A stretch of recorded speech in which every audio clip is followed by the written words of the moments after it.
I've been saying a lot of things for the past 1.5 hours, and as I said in the beginning, as Safal Niveshak initiative, I don't want to enforce my ideas upon you. Yeah, there has to be some stirring inside your mind after either listening to me, after having your own independent thought, that there's something that different that you can do with your wealth. It's upon you to take a call. Now, I have said enough, and I write a lot through my articles. I clearly mention that what I am writing, with a clear disclaimer, might not be right for you, right?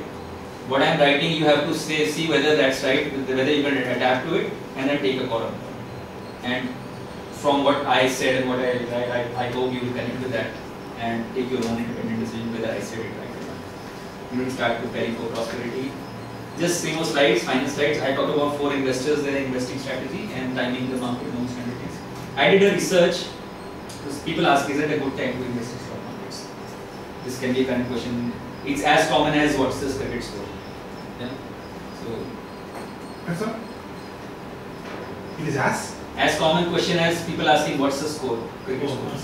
How much is Tendulkar batting at? So it's like, what is the stock market doing and what's your view of the stock markets? So I did a research on stock on general Sensex. 4 investors who invested 1,000 every month, yeah, for 10 years, 2001 to 2011. I did the study in September, so I have September 2011 as the date of the day.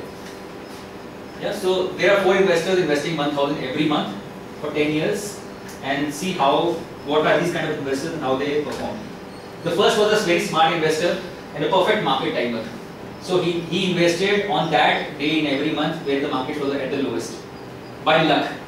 You can call him perfect market timer, but he invested at the lowest point of the market every month, 1,000 rupees for 10 years.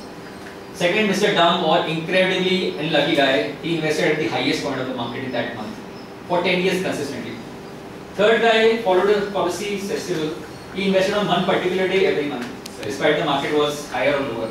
Starting day of the month, 1,000 rupees every month for 10 years. And Mr. Fearful, he did not invest in stock markets. He was safe with the safety of bonds, earning him 8%. Assuming for 10 years you got 8%, which is a very high number for 10 years. So now see how the performance has been. Mr. Smart, of course, he bought stocks at the lowest level every month, so he made the highest amount of money. But see how Mr. Sensible is. Despite worrying about market timing, he just invested 1,000 rupees on first day of every month for 10 years. Not worrying whether the market is low or market is high. He just invested 1,000 rupees every month for 10 years. His performance is almost same as Mr. Smart. You can't be so lucky as Mr. Smart, and you can't be so unlucky as Mr. Dumb, who invested at the highest point. You can be sensible. Simply invest 1,000 rupees every month on a particular day. For example, in SIP. Do it for 10 years, and you will make enough money and not be lucky or unlucky. You will be sensible. And Mr. Dumb, who invested only in bonds, he made a lot less money. He still made money at 8% compounded, but he made a lot of less money.